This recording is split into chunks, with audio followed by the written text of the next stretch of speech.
right, so welcome to podcast number 3 with K Squared. My name's Rusty, and I'm here today with Jordan, who is our VP of Construction Operations. This podcast episode is titled, naturally, Meet the Man Behind the Scenes. That's me. All right, so let's start here. So let me do a basic introduction of you, and then I'd like to have you just fill in the blanks. Cool. You were hired about a little over 3 years ago now.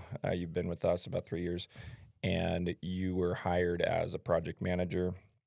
And over that time, you've managed multiple superintendents, laborers, pretty much dealt with everything in the field. And you've slowly started to kind of merge yourself into that real bridge between the office and the field. And I think that you've taken a lot of those like pre-construction roles off of our plate and actually even slowly started to become more of that pre-construction and just general kind of site overview. Maybe I'm sure I'm oversimplifying it. I don't want to oversimplify what you do because you do a lot, and we definitely appreciate what you do. But I do want to, talk about now that we've promoted your role into the Vice President of Construction Operations. Maybe, tell me a little bit about that, that process, or maybe tell me a little bit about, where you came from, what your background was, what kind of led you to look for this job. So why don't you take me back or take us back 3 years ago when you started, and maybe you could even go a little bit further than that. Yeah. So before I was with K Squared, my wife and I, Juliana, we were living in San Diego. We were working for a property management company, large scale residential. And we really liked it. Managing apartment communities that were, upwards of 400 units. So that was cool and got a lot of client interaction Right. in that, which I enjoyed. Right. I like talking with people, and I enjoy connecting with people. Yeah. So from there, we decided time to move back. We're from Sacramento area, so we moved back home and started working for a real estate investor. Right, as you know, he was a flipper. He had rentals, flipped, I don't know, 30, 40 houses a year. Yeah. I came on to work for him, kind of a loose position title, somewhat of a family friend. But then I kind of became his project manager there. So I was running all the flips, and I kind of fell into that position. The project manager that was with him at the point of me being hired, he actually quit pretty soon after I got hired. Yeah. And so I got into that, pretty much acting as a GC almost, right? We just subbed all of the work out, kind of did an owner builder, right? Because we were the owners of the properties. Yeah. And was subbing all the projects out to, different trades. So you were dealing with all of the different subcontractors and organizing schedules and trying to keep people on. Material, material takeoffs, all that jazz. Yeah. I think the reason that I bring that up is because there are so many different types of contractors. There are so many different, every contractor has their own specialty, right? And I think, you hear about flips, and flips are definitely their own animal, right? Totally. But at the end of the day, as long as, you understand kind of maybe what the quality level may be between the two, and you can understand that, now there's a client usually involved, right? Where there maybe is not there. The bricks and sticks themselves and the scheduling is effectively the same. Yeah. Well, and the client part of it is what I was missing there, right? And that's what led me to search for a new job. I felt not satisfied, right? Into what I know I was also good at, right? Is the organization and the scheduling part and the, the bricks and sticks, like you said, right? That I knew that part, right? I could do that part, but in the flip realm, I didn't get that client interaction or that satisfaction of the client loving their new space at the end of it, right? It was just get the job done and let's sell it. Yeah. Right. Well, that's funny that you say that too, because I think the people who may be listening to this that have done projects with us already would probably clearly understand that about you, right? Yeah. Like they know that you were that you've been very involved in their projects, Mhm. and you have good communication skills, and that's I think that just maybe your previous employer wasn't taking advantage of those, but at the same time, there just wasn't necessarily an opportunity to Yeah, it take advantage of those. wasn't the setting for it. Right. Yeah. Yeah. So, what would you say then, coming from this, background where it's more of like an investment real estate type construction?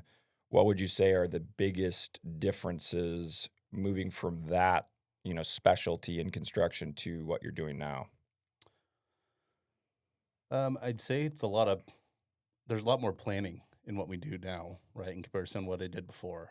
Um, because before, it was a lot of you could get away with, let's figure it out as you go, right? Because there wasn't really a vision or a design that there wasn't that client aspect of it, Yeah. right? We weren't trying to meet something or meet a need um You're just trying to get it we're just done. trying to get it done, Yeah. right? Make it look nice, but all the components working together weren't quite as important, Yeah. That makes right? sense. Yeah. In comparison to now, where our clients have a vision, they know what they want, um, and whether that's Brenna helping them, figure out what they want, right? But Yeah. but there's an end goal, and it's not just get the project done; it's get it done right and get it done Yeah. how they like it. Yeah. Yeah, Well, in investment properties too, I think, it is a little bit more about speed, right, right? Because you've got holding costs, and there's just, again, that's why I say it's just a different animal, right? exactly, Most people that do what we do don't also do flips, right. right? Hmm. And guys that do flips don't usually do what we They do. don't do They're what just, we do. yeah, it's Yeah, just, it's completely different. And that's no disrespect to those, those people or those organizations. Like, there's a need for that, right. right? Hmm. And a lot of times that is, cleaning up something that people don't really have, maybe, the experience or the finances to be able to put something together or clean it up. And I would say that most often those are like first time home buyers, right? Right. Like, they are usually first homes for people, or maybe people relocating, whatever. But again, that gives people an opportunity. So again, I think a lot of people bag on flippers, Yeah. right? And I think some of them probably, maybe for good reason, right? But there Yeah. are contractors who Hmm. are awful too, Right. right? Who do bad things. So I think, just again, kind of, there's real no comparison between the two, right? No. Yeah. Yeah. So for our listeners who don't know what a vice president of construction operations is or Yeah. does, can you walk us through kind of some of those steps? Yeah. So I'm in charge of all construction operations, right? And so all field work, all of our field employees, they report to me. Um, I'm kind of the puppet master, if you will, in the background of making sure, subcontractors are on schedule. And that's a task that our superintendent does, Derek, Right.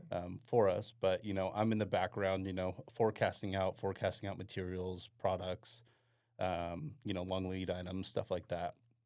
But I think really what, we made that title change from project manager to was, like you mentioned earlier, that transition to a lot more of the front end process, Right. right? And so I think where I get really involved in kind of that difference, in those two titles, is that I'm a big part of the pre-construction process.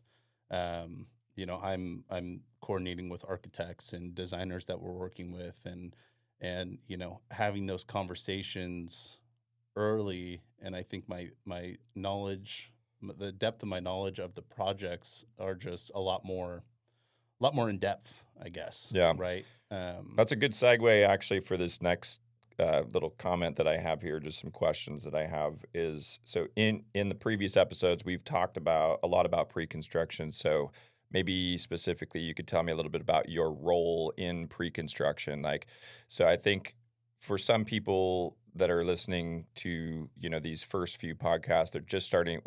Just starting to kind of scratch the surface in terms of what pre-construction means. A lot of people have never even heard this term, and some people maybe even oversimplify it and call it design. But there is a lot of work that goes into, building a project on paper, getting all of the details and specifications correct Right. before you start. So you now know this, right? Yeah. You Mhm. probably didn't as you and granted, you've helped us develop a lot of these processes as well, right? So since you've been here or refine a lot of the processes that we had. We had a pre-construction process. And again, as had some free time and you were able to kind of help us develop a lot of these systems. And so maybe tell us a little bit more about not necessarily the development of those systems, but how you fit in right now currently in your role as VP of construction operations and how you help with those parts of the process. Yeah. So, I mean, from the very beginning, we have the initial consultation that you go to, and then from there, if a client or you and Brennan go to, and if our clients are wanting to move forward after that, then the three of us, yourself, Brennan, and I, go out to do our official site measure. And so that's really where all of us are kind of getting our heads wrapped around the space and starting to get a real good understanding of maybe start to get a direction of where the scope's going to go and Yeah. get familiar with the existing space, right? If that's, if it's a remodel or addition project. So actually really quickly on the topic of measuring. So we call it a measure and scan appointment. And I think when people really think about what that means if they haven't gone through this process with us is just like bringing out the tape measure and measuring all these things. We've Yeah. already really touched on this in previous episodes, so I don't want to go too deep into how we do this, but it's no longer tape measures. There's a No. very little tape measure Hmm. use on our measure day anymore, which is wild to think about because 10 years ago I could have never imagined that we would not use a single tape measure Yeah. in most of our measures. So we are using a laser measure now as kind of a alternative when we do need to take some regular measurements. And every once in a while, we still have to bust out the old trusty, Hmm. Stanley tape measure. Yeah. But so tell us a little bit about. I guess that's so. In that process is really like information gathering is the way that I'm looking at it Right. now in my role as one of the owners is we're there to not just measure, but we're taking pictures and we're using the Matterport camera now, which is that kind of 360-degree, camera that helps us kind of, gather all the data of the house. So Yeah. if we need to go back and see, what size casing they have or what type of casing they have or what baseboards they have or where there's flooring transitions, we get all of that information at that appointment. Yeah. That Matterport camera is a huge help. I mean, we reference that. I reference that Matterport camera from that initial measure appointment through the end of the project, right? I mean, Yeah, we're looking at things and we use that camera, multiple phases throughout the project. We do a rough frame Matterport scan. We do a final Matterport scan. Um, but in terms of the front end process, yeah, that original scan, we send that to our subcontractors to reference, and it helps a lot, and it helps a lot of, it saves a lot of time too. sure. Instead of, oh, hey, we missed where that AC register was, right? Like we don't need to go back and to the house and schedule another appointment and, you know, disrupt our client's schedule. We can just reference the Matterport scan. Yeah, and I think that's another important point too is that if in the past, if the subcontractor or we had missed maybe an AC, register, whatever, like your Hmm. reference was, what would we normally have done? Either just guessed or just said, I don't remember if there was an AC register there. Or Yeah. I can't remember. You don't always want to ask the client, right? Because you don't want to, sound like you didn't gather the right information. But sometimes I think for me in the past, it was always like, well, is that important Yeah. or is it not? And I think sometimes I could guess the right answer, right? But sometimes I couldn't. And sometimes it became a problem later. So not having that information up front was sometimes a problem. And it was something that we had to work out with the client. So now we're trying to work out all of those details up front. And if we do miss something or the scan doesn't pick up something, we have that reference material or reference tool to go back to look at. Right.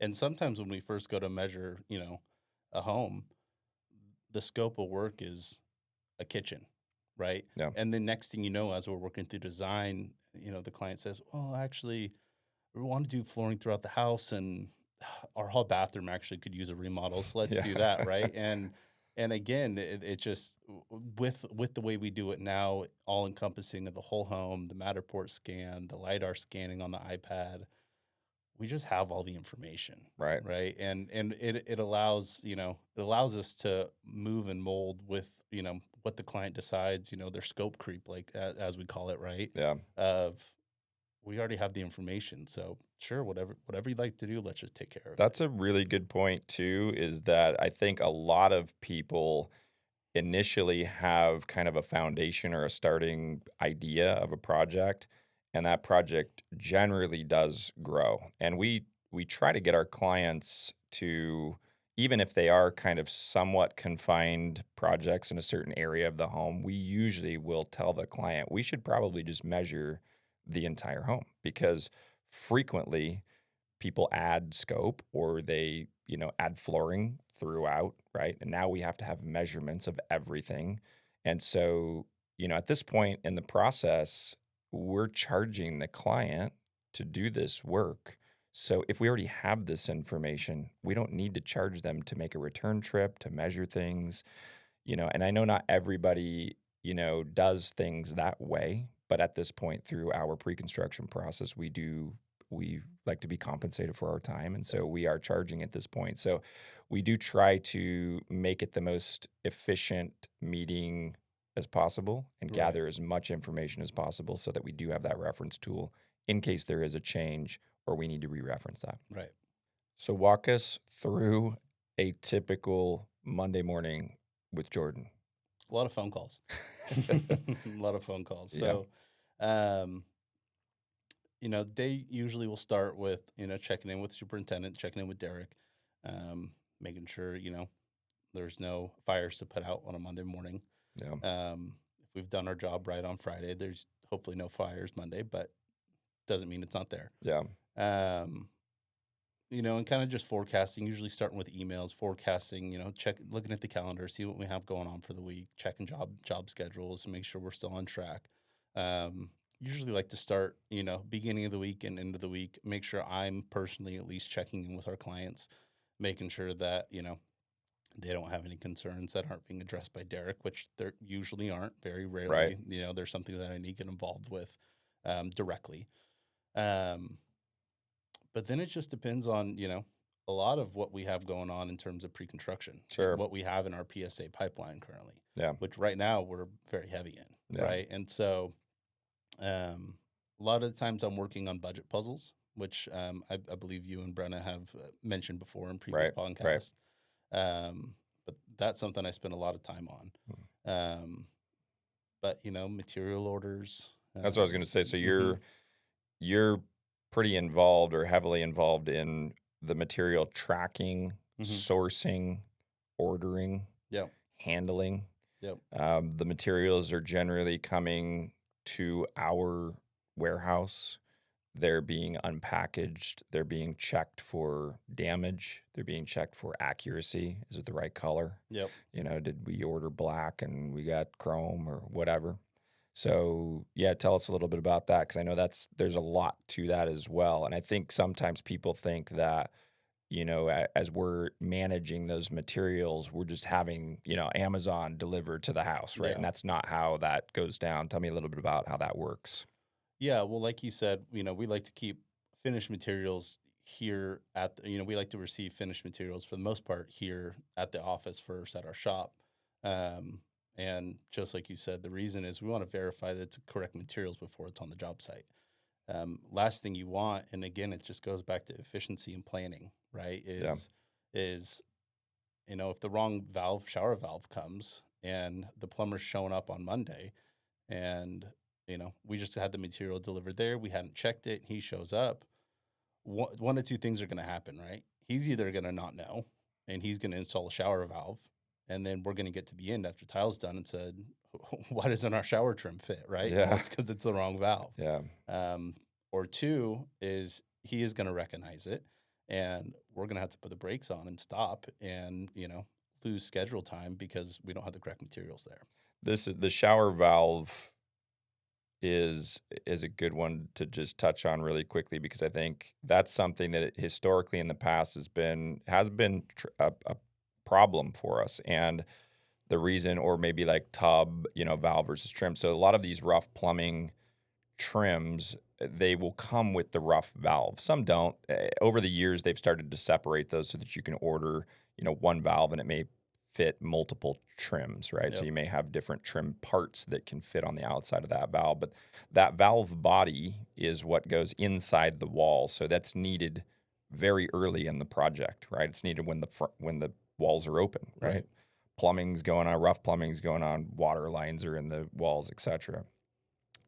But the trim isn't needed until pretty much the very end of the job, right? Hmm. Tiles now on, everything's basically done, and we're kind of fitting and finishing that last, those last parts and pieces. So old school was we would take that box to the job and the plumber would take out the parts that they needed. They would install those parts and then they'd leave those trim parts in the box and that'd be sitting in the corner of a room.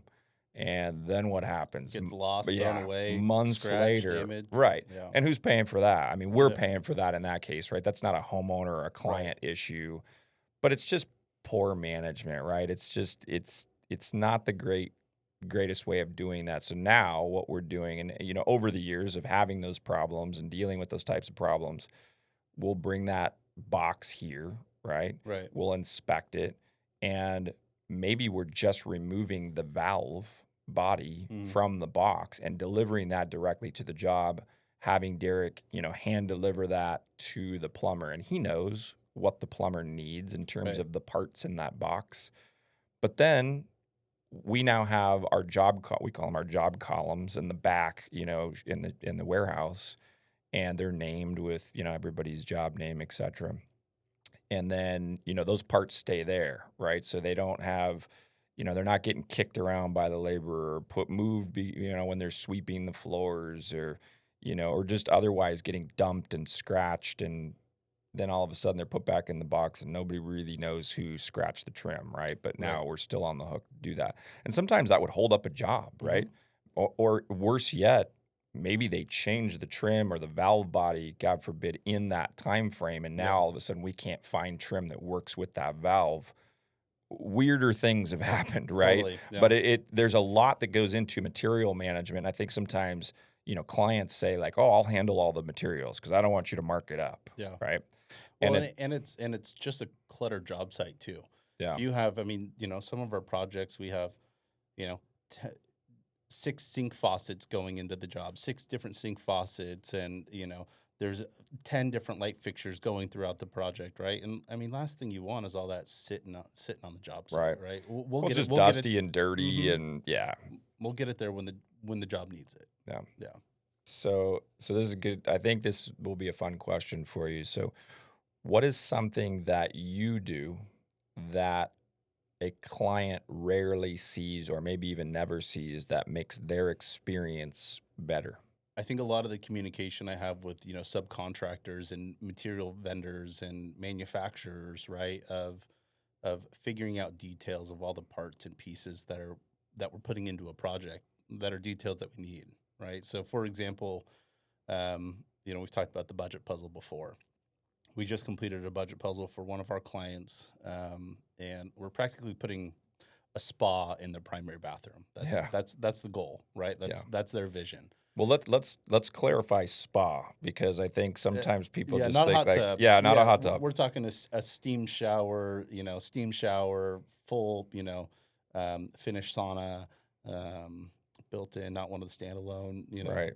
prefabricated kits. So this is a true like Napa Yes, spa retreat right, in your home. right. Yeah. Okay. And then there's another part of the project where, it's a kind of an age in place for their parents, with an elevator that we're going to be putting in and stuff like that. And so, you know, just in the budgeting guidance alone, I probably had conversations with 10 different subcontractors, vendors, suppliers, the sauna and elevator people alone. I probably had hour-long conversations with both of them, and this is we're not even at the full design phase yet, Right. right? We're at early rudimentary, high level discussions of what are we looking at in terms of price? What prep work do we have to do before we install your sauna kit, right?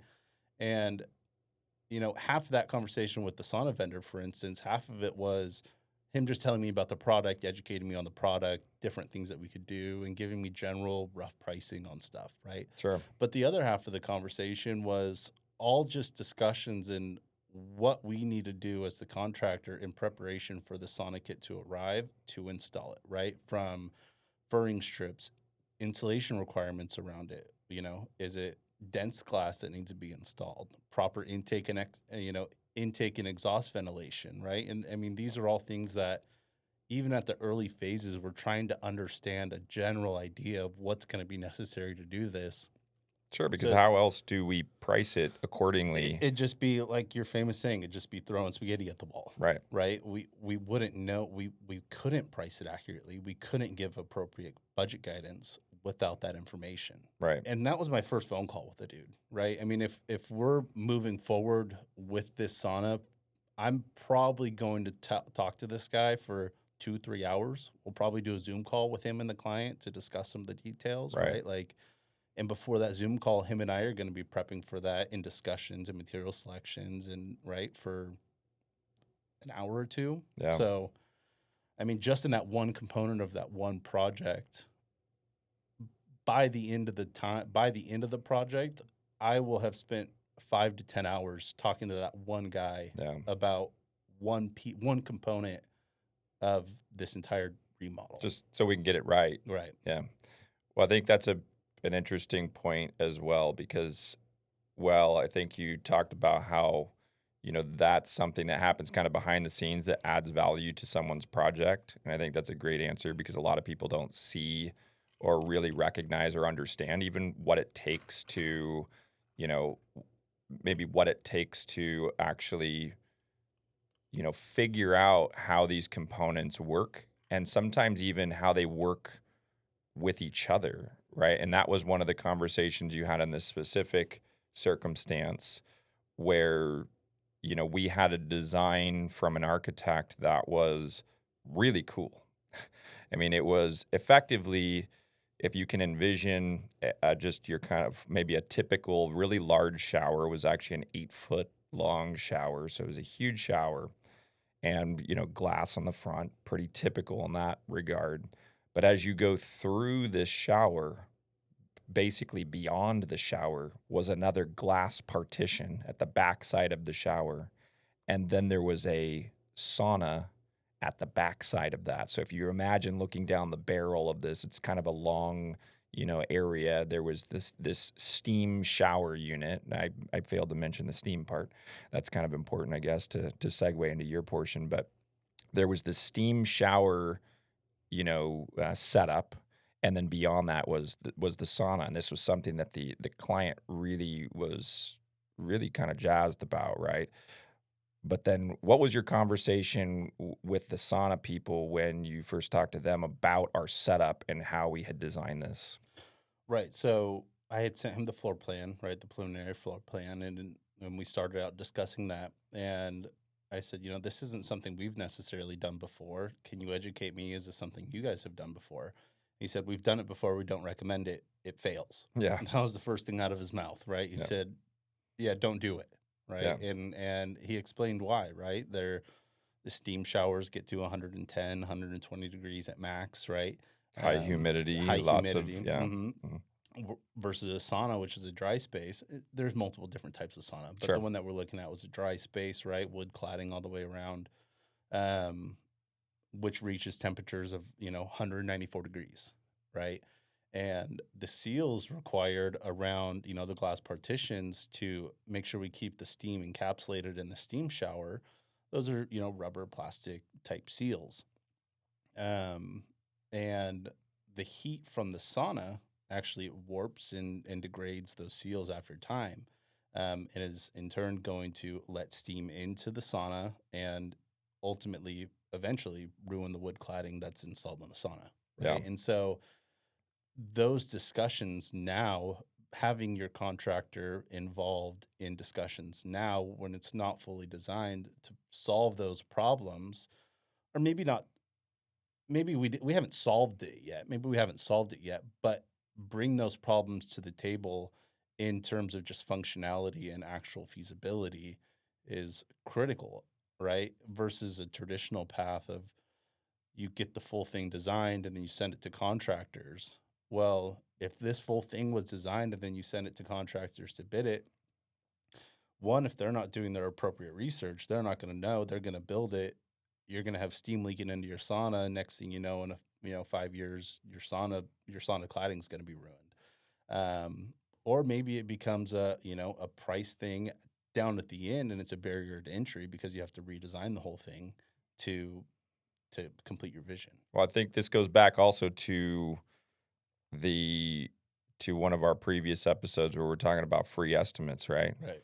Like if somebody just didn't spend any time, and I think that's what's really critical that I'm trying to help educate people with this podcast, or that we are trying to help educate people with, is that a true proposal and a true pre-construction process involves an insane amount of time, right? And the only way that we can truly give people even reasonable budget numbers or budget ranges is to start digging in, Right. right? And start actually figuring out what it is or what it's going to take to do that. I think that because of just the more traditional route, most people, they want that information from a contractor for free, right? They expect that for free. And so the contractors who are willing to give that away for free usually are doing, pardon my language, a half-assed job, right? Because they're not going to put 14, 15 hours into researching these different components, talking to these different manufacturers and suppliers, working through the specifications without knowing that the client has some commitment to them, right, to actually build this, or even if they ultimately have or want to spend that much money to do this, right? So the only right way to do this is to be engaged with, in my opinion, is to be engaged with somebody that is getting compensated for their time, because now they're going to be engaged, right? Like they are going to put in the time that's necessary to figure these things out. Because again, we don't know everything. We don't claim to know everything. And products and systems and people's dreams, they change all the time, right? They're constantly evolving.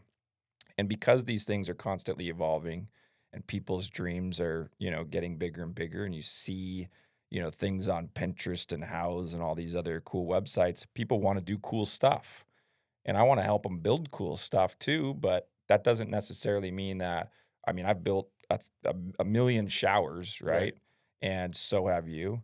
And we've built some freestanding sauna kits, right? Mm-hmm. But we've never done a full built-in sauna, No. right? And so that's every once in a while you get something from a client and it is going to be new to you. So in 20 years, I've never done a built-in, fully integrated, built-in systems, all that put together in a home, right? Right. And especially in a bathroom. So when we design these things, we don't necessarily know the problems, right? Or Right. the inherent problems. So if we just looked at this and said, like, yeah, that looks cool, let's build it, we would have been back there probably in a couple years, if not sooner, Mm-hmm. tearing a bunch of this out, Yeah. and they would have been pissed, Yeah. right? So Well, and it's funny that you mentioned Houzz and Pinterest because for this exact scenario with the steam room sauna combo, um, Brenna had found on, I think it was on House, inspiration photos, based off the architect's design.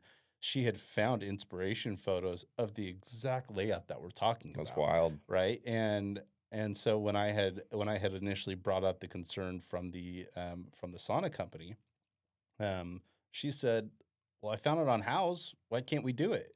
Says, "Well, the sauna company says people do it, it fails, right?" And so I think it was just a perfect point of just because you see it on a house doesn't mean it's the right thing to do. Right, and Yeah, I think that's really a really good point because, even Brenna had saw that and said, and the same thing for our clients, right? Our clients are gonna see that and just think like, "Okay, cool, it worked." It doesn't just because you saw it there yeah, doesn't mean it's gonna work, and it doesn't mean that it's failed since then, right, right? And it may have been really cool at the beginning when that architect or the builder or the designer took that picture for their portfolio, but it doesn't necessarily mean that it's still standing right now or it's right. still functioning appropriately right now. So it is very important, I think, to have these conversations and just work through these processes. Yep. So, from your perspective, having worked at other companies, what makes K squared different? I'd say our attention to detail. Um, that's from, you know, beginning to end, from the amount of detail we collect at our scan measure appointment to our final punch walk, right? Um, and I think attention to detail doesn't just um, that's not just limited to the project, Yeah, right? And this is something that I've heard you say before is that all contractors preach quality work, quality work, quality work, right? And I think at the position our company's at now, and the caliber I think of contractors that I would consider, not our equal. I'm not trying to put us on a high horse, but sure. are Yeah, equal in the industry, right? All of us are doing quality work. If we're not doing quality work in terms of the actual project itself, we'd be out of business or we wouldn't be getting more right, jobs, right. right? Um, but I think the quality and detail that we put into the pre-construction process, I think, is really what separates us from other contractors. Yeah, I think that's a good point. We do spend an insane amount of time in this process. And I mean, actually, I'm just recalling a phone call that I had like 2 days ago with somebody who's just getting ready to start that PSA process with us or the pre construction services agreement. And they asked me how long, because they're very anxious to get started, but they asked me how long they would likely be in pre construction. So they said, how long is it going to take from basically the time that I sign this pre-construction agreement to the time that we're ready to basically get started. And I said, this particular project was really very loosely put together. There were a lot of very rough ideas, very rough. But effectively it was an entire like downstairs remodel. So there were some structural elements. I think there were quite a few things going on, a kitchen, a bathroom, some flooring, raising some floors because there's multi-level. But my answer to him was that the average person takes between 2 and 4 months. So and two's probably, like, really fast. Right. Even a pretty small project, we probably still need at least that amount of time. And that's, again, if, you know, kind of the stars align, and I don't mean that to say, like, that we're the ones driving this time. A lot of this process requires feedback and information from the client. And so sometimes we're waiting for them. And we kind of tout that we don't push the client. We really kind of work at the pace of the client because we want to make sure that as they make these decisions or we're asking them to, sign off on these decisions as we move through the process, we want them to be well educated on that. But he said, "Hey, 2 to 4 months, that's crazy. That's a long time." And he asked me, like, point blank, like, "What takes so long?" Yeah. And, it was tough for me because I'm just like, "Ugh, okay, so now I have to explain, the Hmm. entire PSA process from start to finish." And, in our office, in our back end, right, what people don't actually see, which is just the measure of, and again, this isn't all the detail in these specific steps, but right now, currently, our tracking process for staying organized with people through these steps, there are 41 steps right now, right? And so, and this changes. Sometimes these steps are a little bit redundant, and so we reduce this and we add. And sometimes we feel like we need to put something else in there to just make it a little bit more seamless. But the bottom line is currently that process is 41 steps, right? Right. So let's just say even if I did one step every single day, right? Then, how long does that take? Let's take the weekends out of that. We're already really at 2 months, Right. right? So it's like now, and this client had expressed to me too, like, hey, we're gonna be, ready. We're gonna be ready to answer questions. We're gonna be ready to meet. Our schedule is flexible and yada yada. And I said, you know what? With respect, though, I may not be able to just drop, what I'm doing, right, or what we're doing Right. to be able to accommodate that. So you have to understand that we are constantly dealing with multiple customers, right? And that's not to say that's the reason that it takes so long, right? But there are pieces that we have to plug in at each step, right? And so, throughout the day, we may be working on one project for an hour to try to get something done, or maybe 2 hours. It may be another project for an hour or 2 hours, and so on and so forth. Right. And so you're always kind of working on the pieces that are the next logical pieces.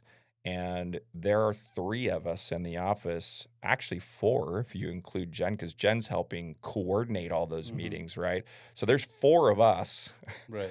all working on all these different projects. And then you've got, the coordination piece, and then you've got the homeowner, Right. right? Who's Well, usually one or two people. and you also have to remember, a lot of these projects we're working with an architect. There's an architect involved, or Yeah, there's another designer involved, right? Like, and that's just another part of coordination, sure. right? Is we need to give feedback to the architect, or maybe the architect and us need to have a discussion, and then that discussion with the architect then spawns a conversation that's needed with the client, right? And then, well, then now the client has more feedback on what those revisions that maybe we discussed, and so we're going back to the architect again to have him revise the drawings, or whatever it is, right? Yeah. So there's so many moving parts and components to all of it. Yeah, it's funny too because talking about or finishing even maybe that story is that and he's a good guy and he's got good valid questions and a lot. Again, this is just about education, right? People don't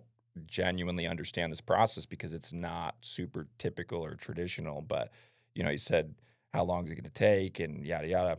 So then, I go back mentally. I'm going back to our first conversation where I'm in the house and I've got the binder, right? You know our sales binder, which is I call it our sales binder. It's just a sample binder to show people what we're actually creating through the pre-construction Right. process. And it's all the documentation that we collectively in the office create for this client. This binder frequently is 50 plus pages. It's been close to 100 pages in the past. And sometimes people go, "What could you possibly have or need 100 pages of documentation for before we start a project?" Right. It depends on the size, the scope, and the complexity of the project, right? And I mean, this is all the documentation. It could be appliances, it could be specifications for appliances. Maybe the refrigerator has 3 pages. I don't know, but I'm just saying each piece has specifications. Right. We need all those specifications to make sure that the electrician knows what he's doing. This person knows what he's doing. This person knows what they're doing. So the idea there is that, I'm going back and looking or thinking about this 75-page binder, and it's like, well, you have to understand, like, it takes time to create all this documentation. This isn't plug and play. Like, I don't get to extract this from another job and plug it into your job. No. Your job is uniquely unique, right? It's unique in and of itself. Every project is unique. I can't take a template, right, for this house and Yep. apply it to your house. So when a subcontractor calls you with a problem, walk me through maybe the typical process. Um, And I know it depends a lot on the problem, but I think there are more of your like day to day problems, which is probably what I'm talking about. But you can touch on whatever sorts of problems. Maybe you can think back to some that happened this week, last week, whatever. yeah. But what sorts of just walk me through the process of when a subcontractor would call you with some sort of an issue or A couple years ago, I'd say it'd be a fire drill every time, yeah, and I'd jump out of my chair and run to the job site, right? But that's not the case anymore. I mean, for one, we don't have our problems are very far and few between because of the front end process and the amount of involvement in education and just discussions we have with our subcontractors before the job even starts, Right. right? But um, I think, for example, we had a shower niche in a shower that our tile guys Is completed it for us right now. niche or niche? Niche. I'm not sure. Okay. Not sure. Might need to pull up dictionary and give us a I'm sure we'll get pronunciation. comments, so we'll find out. Um, but we were a few tiles short and for the back of the niche, Mm. right?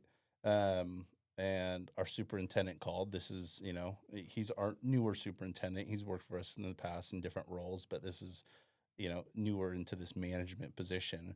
And so tile guy calls our superintendent, which as he should. That's the direction of communication that should be going. And so I get a call from Derek last night at 6 p.m. Dude, we're out of tile. We're short on tile, right? Like, what are we gonna do, Yeah. right? And it's, hey, let's talk in the morning. So this morning, I called the supplier. They have the same dye lot in. It's ordered. It'll be here Monday, and tile guy's gonna be out there Monday to get it taken care of, right? Yeah. And so I think as we've built this rapport, there's really not much to do. I know that sounds weird to say, but when we have issues, there's really not much to do, Yeah. right? It's just okay. Let's figure out what the problem is and create a solution.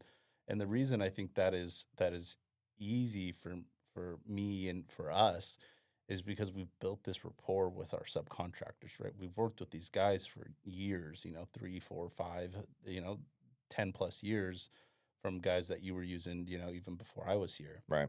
And when you have that rapport with your subcontractors, solving issues isn't hard. Sure. And Well, and they're and probably more willing to work with you through some of these minor issues too, right? exactly. And the detail we have on our plans is if there is an issue, it's easy to go back to the plans and figure out, okay, what went wrong, right?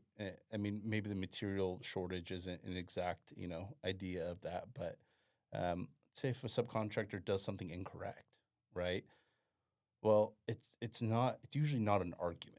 It's Right. a dude, I'm sorry, I forgot to look at the plans, like, or my laborer was there, and my second in command, he wasn't on there, maybe it was one of his guys was on the job site, right? And his guy forgot to reference the plans that are on the job site, or they're also in builder trend, right? And then they move forward with something and it's not done correctly. So we do still make mistakes then. We do still make mistakes, but they're not. It's not an argument, or it's not a finger pointing competition, or you know, he said, she said. It's a let's go back to the plans, go back to the written scope of work. Let's go back to our master subcontractor agreement. Let's go back to the quote that we have, and let's look at it and let's just fix the issue. Sure. So I want to ask a question just super off the cuff here. What's the last big problem that you remember us having, whether it was our fault or one of our subcontractors' faults? It doesn't really matter whose fault it was. We are the business that somebody hired. Yeah, What was the biggest problem you remember having? I would say we installed the wrong tile on the back of a shower niche to keep on the niche theme. Is that Is the the biggest one that you can find? I mean, I'm pretty happy. I actually can't think of. I'm trying to think right now of the last big one, and I'm sure somebody who's watching this now going, "You messed this up on my yeah, job." yeah, But I actually don't remember anything major. You got one? yeah. We had a leak, a leak in a second floor at demo. We had more of an Yes. accident. It's an accident, but it's a mistake. Is at demo we were demoing. It was a complete second floor remodel, right? So there's 2 bathrooms up there. We converted a bedroom into the primary closet with 200 feet of LED tape lighting, and but at demo, I think it was like day 1 or 2, there were some weak solder joints. I mean, I saw them, and I watched another one fail by bumping the copper pipe with like bumping it as in barely touching it, Yeah. right? Um, but we had a water leak, and it was upstairs, and the water shut off was, very far away. This is a big house on a decent sized lot, um, and so we had water damage. Yeah. We had previously remodeled their first floor, Yeah. right? And so we had, water damage, sheetrock damage on the first floor, damaged some of their, automatic electronic shades downstairs and stuff like that. Um, that's probably a little bigger than the niche, a Right. little bit bigger of a mistake than the niche. Okay, so this is a good let's run with this for a little bit. Yeah, So this was a big problem, yeah, right? This was something that, was definitely, in my opinion, it was probably avoidable, yeah, right? And hmm we've changed some processes since then. So for demo, we call water now, yeah, right? Like, especially when we're working around or near any water pipes, but you never know where those pipes are at. right, They could be anywhere, right? We don't know how the original house was built, how it was constructed, how the plumber decided, the path of least resistance to take his water lines or just the best path. So our demo guy did he nick a water line or what how did it actually break? No, there was actually no cut in the water line. It The was just solder joint failed, and I think he was removing some subfloor, mhm. and his blade or the vibration. Even I'm not 100% sure what happened, but it's possible his blade nicked the copper line, or maybe just from all the hammering and demo that was happening. Um, the solder joint failed. Yeah. Yeah. Um, no, but we got the water shut off, and then from there we, okay, what's it gonna take to replace or to put this right and make Yeah. this right? So first, obviously, clean up the water. We opened up some sheetrock. I think we got some dehumidifiers in there. Just made sure it was all dried out.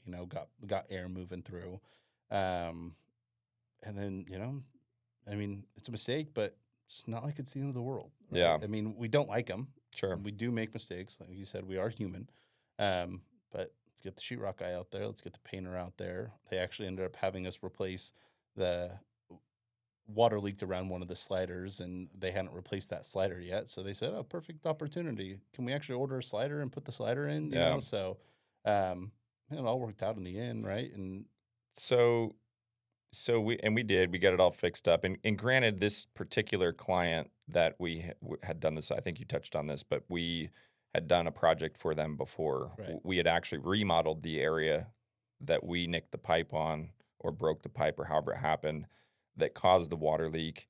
And the water leaked onto our newly remodeled area. It's right, probably 2 to 3 years old, yeah, right?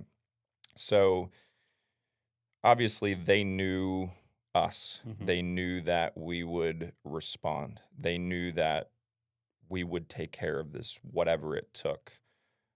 Just you can be honest here. What do you think ultimately? Because you said that we didn't just there was mostly it was sheetrock, right, right? We were able to get it dried up really quickly, obviously, and get things mostly clean. But ultimately, the bigger portion of the repair was the drywall and paint, right? correct, Because that's usually what happens. You open it up, you dry it out, and you fix it, you patch it, and there's more to it than just right, patching, right? You got to skim everything out, and now drywall guys got a lot of work and painting and all that stuff. But you also said that some water had dripped on some the electronic shades, so we ended up replacing those shades, right? correct, We yeah. paid for those shades, which again, the demo subcontractor. He actually took that cost too. But what did that approximately, what was that ultimate cost to us? Hmm. Um, say maybe eight 8,000 bucks, Yeah, 10,000 bucks, maybe somewhere around there. yeah. Yeah, So I mean, I think that's just something that I mean, these are things that nobody likes to talk about, right? These are right, things that no contractor really wants to admit is that they made some mistake, and but the reality is that it happens, right. and this is a big one, right? This is something that does not happen all the time. No, It is something that we definitely work hard to try to prevent, but again, stuff happens, right? And it is about reaction. I always talk about this with subcontractors too, right? When we hire subcontractors or we work with subcontractors, it's about reaction for me. How do you react, especially when there's some adversity, Mhm. right? And I expect that when we have a problem, or especially when we create a problem, that we act on that immediately and promptly, Right. and we tell the client exactly what happened. We don't we don't try to hide it, right? Even if we could, which in this case we couldn't, we don't hide it. We let them know, hey, we made a mistake. We bumped the pipe. We broke this pipe. We cut it with the sawzall. We hammered it. Whatever happened, it doesn't matter. Yeah. We caused this problem. We didn't have the water shut off at the time, which we should have. Again, we've changed processes from this particular incident, but again, we want to make sure that the client knows that we are going to take care of them, Right. no matter what that cost is, and even if it means us spending $8 to $10,000 out of our pocket, out of our profit, to make that go away, that is 100% what we're going to do, Yep. right? We are going to take care of the client. We are not going to, and in this scenario too, we talked about the electronic shades, right? Those shades were something that we probably could have had removed and maybe even like dry cleaned, right? Because they had like water, kind of dirty water Yeah. basically got onto them, right? The water is effectively in that wall or floor cavity, which is dusty and now has broke through that and leaked onto those shades. Those shades weren't cheap. No. Those shades were like what, 4 grand? It was, yeah, Yeah, they for were 2 not shades. cheap. So again, Yeah. I'm not thrilled, right? Yeah. Neither are you. No one is. Yeah. We're all pretty upset too. It's not even our home, but it's our client, and we Right. feel very attached to this. And, we don't want to have to lose money, Right. right? But at the same time, it is clearly our responsibility and we took care of it. Well, and not just us taking responsibility, our subcontractors also taking That's responsibility, a really right? good point. Like the first thing, I got a call after the incident happened, right, from the person on site in charge of the demo crew. And then the next phone call I got was from the demo crew owner, Dylan, right? And first thing out of his mouth is, "Let me know what it's going to take to put it back together," Yeah. right? Like, I mean, the caliber of subcontractors we're working with are right there with us, right? They have the same philosophies, the same motto, the same mindset of it just needs to be right for the client. Well, it touches on what I said about reaction, Right. right? So I don't want to have to call our demo guy. I don't want to have to call our drywall guy and say, "Hey, demo guy, you messed something up. I need you to respond to this," and then I get pushback on the other side. Right. I don't need that. Right. Okay, we all are, and here's the thing too is, for example, in this particular example, he responded, he fixed these things. There's never been a time since that incident that I have thought about not using him as a demo contractor Mhm. anymore. Not one time. It's never even crossed my mind. And the reason I say that is because it's about response, right? It's about reaction.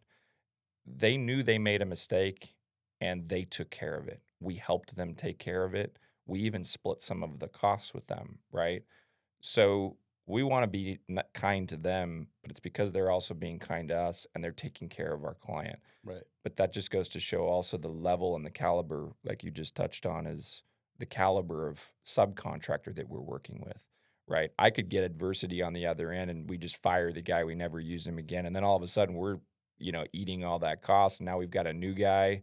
And all of a sudden we've got to learn what the new guy is like, Right. right? So we have long-standing relationships with a lot of these people, and this is why we have those long-standing relationships with them, because they do what they say they're going to do, and they don't give us a bunch of grief, right, when there is a little bit of trouble. Right. So this last question, or at least this last card that I have, is the question says, if someone's interviewing contractors, what should they ask about project management specifically? Well, they should meet who their project manager is going to be, right? Or the person in that role, because um, a lot of the time that's your main that well usually always that's your main point of contact, right? Once Yeah, you're in construction. Um, I think we might be a little bit unique in how heavy I am on the front end process, right? I think it's a benefit to us, sure. because your more traditional project manager role, right, is they're not too involved in the front end, right? Maybe there's an estimator, maybe there's a pre-construction manager and an estimator that are building the project and work and bidding with subcontractors, et cetera. A lot of the times I think, in our setting, that's a lot of times that's the owner, right, of the company that's doing that. Right. And then when construction happens, you might never see those people that you worked with in pre-construction ever again, and you're handed over to, project manager, and a lot of times in our case it's just a superintendent, right, in residential remodeling, new construction, and stuff like that. Um whereas with us, I'm integrated the whole time, right? I'm part of the project from beginning, that first measure scan appointment, to the end. um and so I think, understanding understanding who your point of contact, or who you're going to be working with during the project, because they might have a great pre-construction manager, but maybe their superintendent is lacking in communication, or maybe you don't get along, or right. Yeah. But that's the person that you're going to be talking to for, and working directly with for duration of your project, whether that's 3, 6, 9, 12 months, Yeah. right? And that becomes your something I say is, once we're handed over to construction, you and I are going to be best friends, right? That's what I say to our clients, Right. Right. right? And maybe they're not your best friend, Yeah. I mean, and so I think understanding who that person is, who that point of contact is going to be throughout the actual duration of the construction project, and make sure you're not just getting passed off to someone that maybe isn't equipped to do that, right? And then I think also is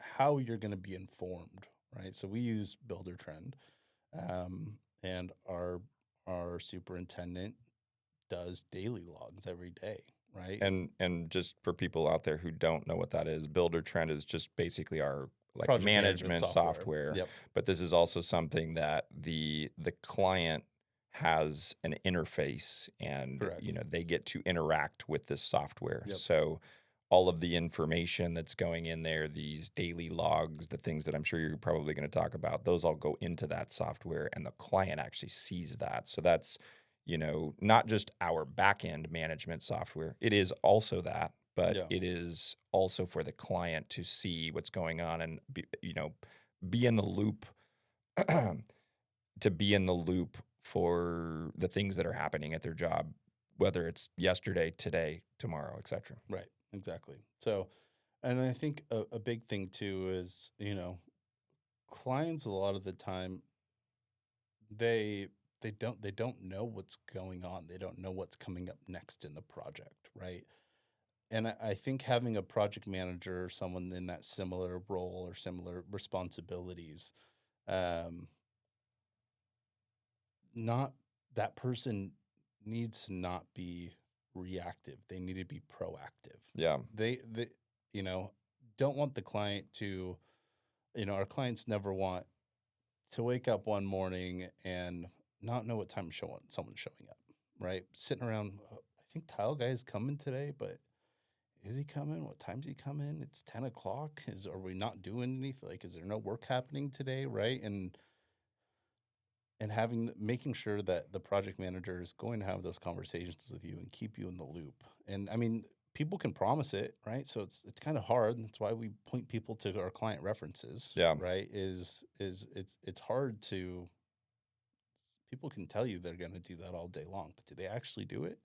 Well, I think that's something to touch on a little bit because we've struggled with this in the past when we had a lot more self-performing labor, right? When we had more employees that did all of these individual things. And over the years, we've really became more subcontractor heavy and management heavy because we realized that you can have, 30 employees and have them all be jacks of all trades, right? You get a guy that's a carpenter and maybe he does a little bit of drywall too, and maybe he does some cabinetry install for you. But at the end of the day, these guys that do this type of work, I don't want to diminish what they do. That's awesome that they can do all of these things. Most of them are not proficient in all of those things. They're Right. probably proficient in one, right? Or maybe two. But there's a reason that we've kind of got away from this. And part of that was, the reason that I liked having these kind of self-performing trades is because I felt like I had a little bit more control over, when they could show up in the morning, which on one hand is really nice, right? We can tell the client we're going to be there at, 7, 8 o'clock in the morning, and we can be pretty well assured that that's going to happen. With a subcontractor, while we have, basic control over that, we can't by law, which is a weird thing, but we can't actually by law tell them exactly when they need to start. We have work hours, right? Yeah.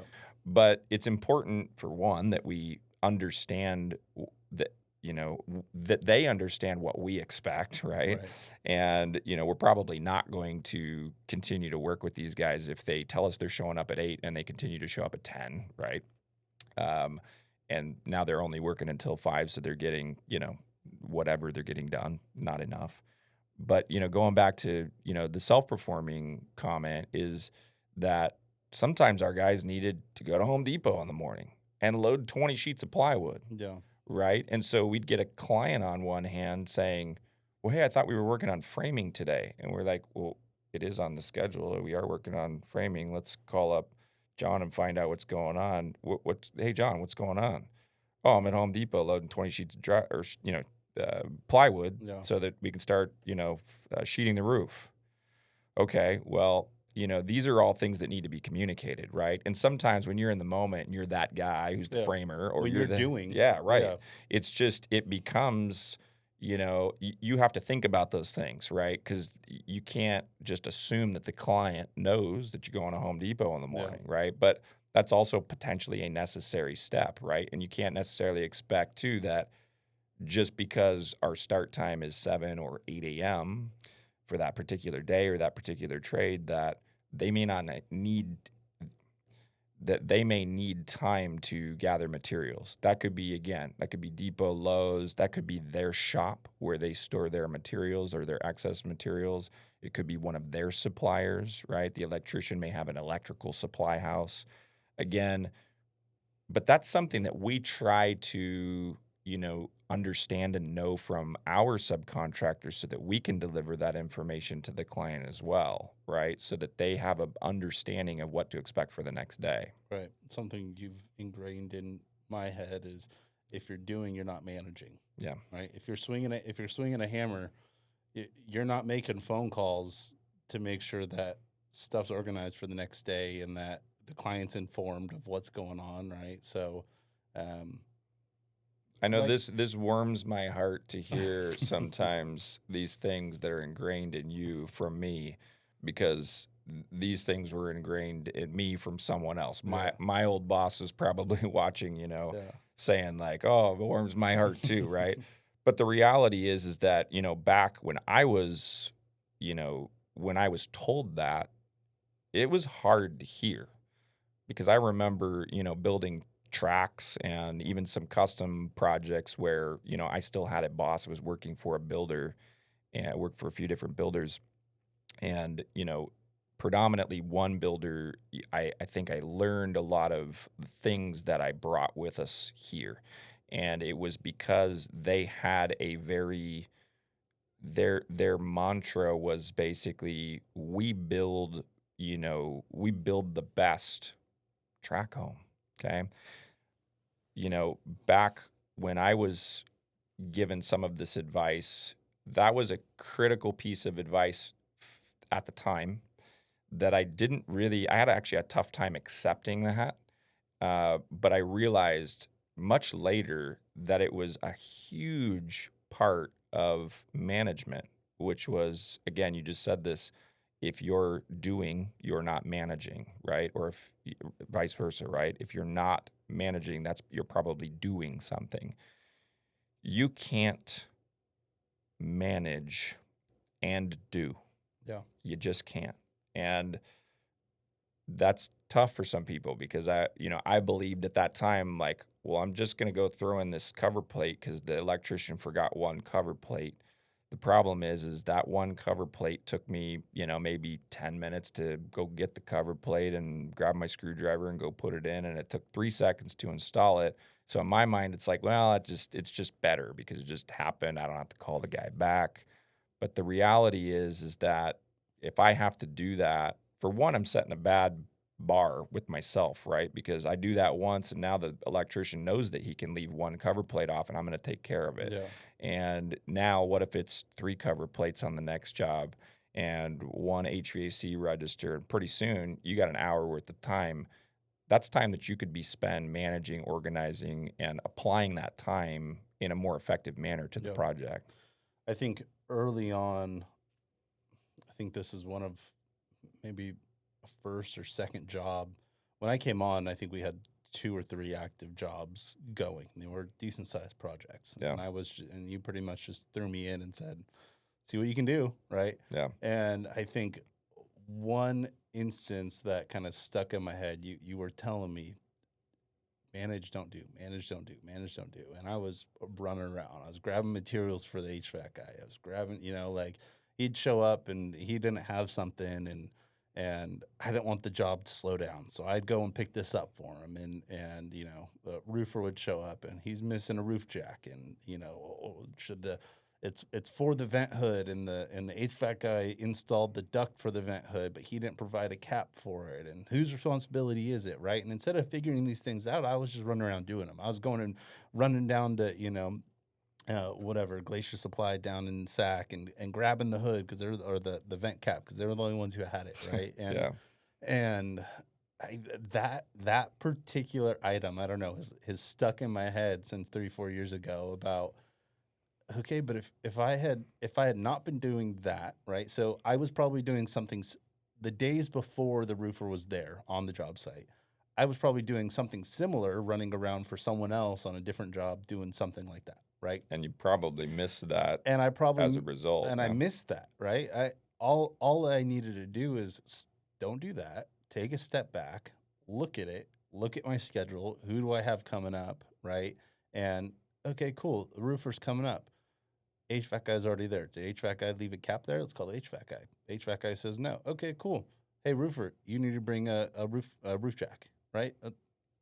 That's all it took. It would have taken 5 minutes of phone calls rather than me driving from El Dorado Hills Then down to 5 gallons Sac, of a gas. 45-minute drive down there, 5 gallons of gas, and 45-minute drives back, another 5 gallons of gas, Yeah. right? So, yeah, that has always the manage don't do that instance has just stuck in my head since it happened. And maybe that was my paradigm shift. I had to let you fly a little bit. I had to Yeah. let you spread your wings. Like, sometimes, like, I knew you weren't messing up, right? But I Yeah. had to let you run around a little bit to kind of experience Yeah.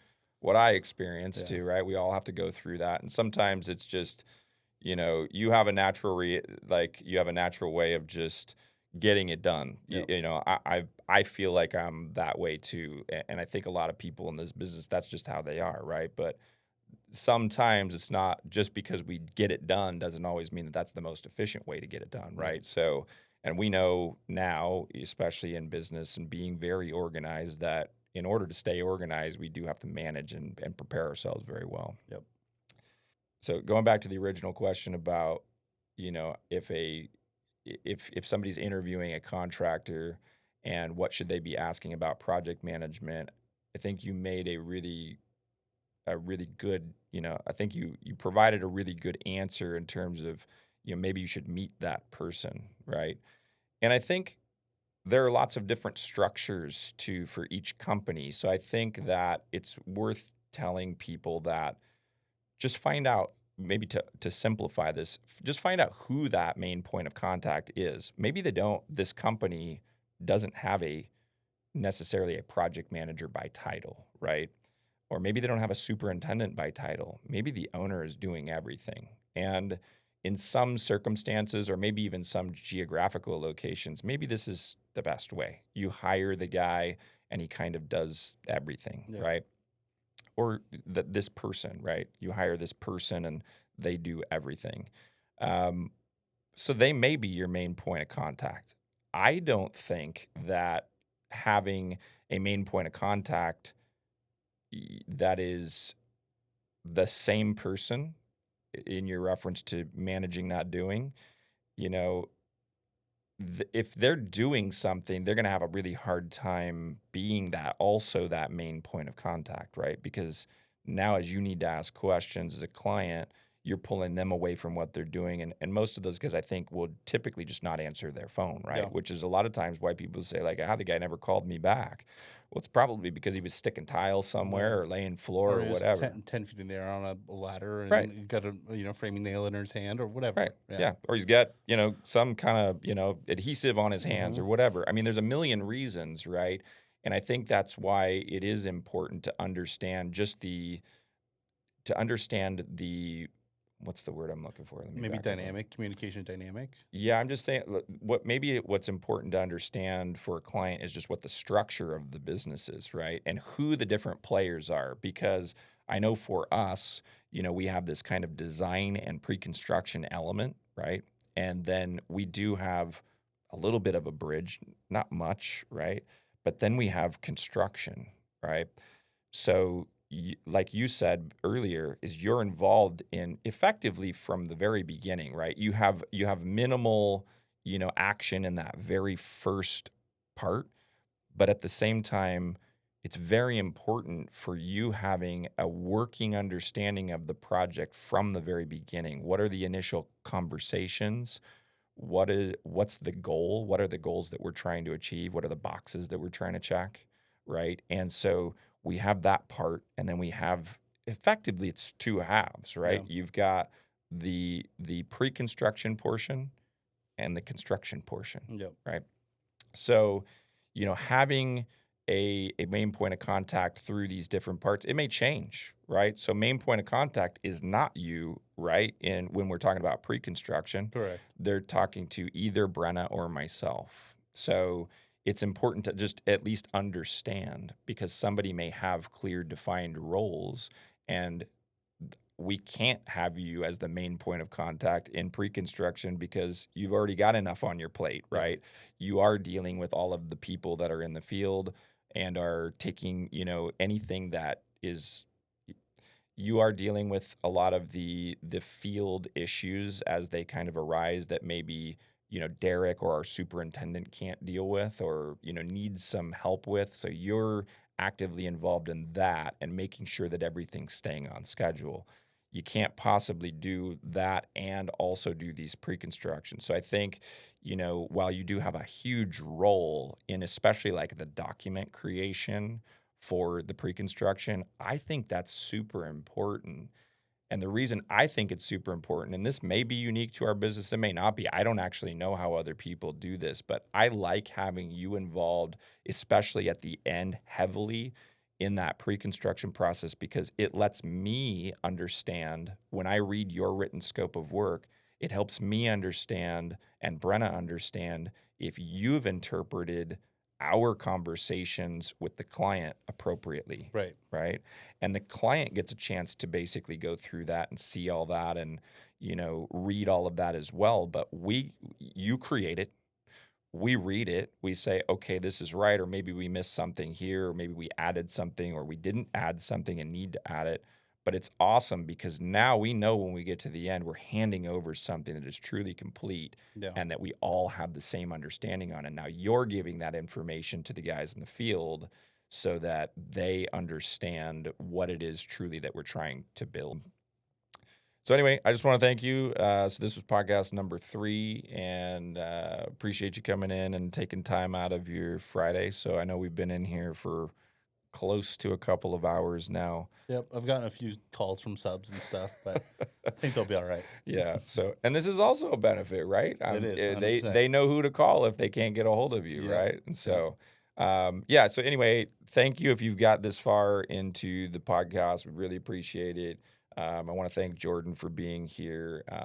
He's an integral part of our business, and we really appreciate what he does and what he brings to our team and the value that he brings to our clients. So I want to thank you for that. I want to make sure that people know that, this is somebody that you would spend a lot of time with.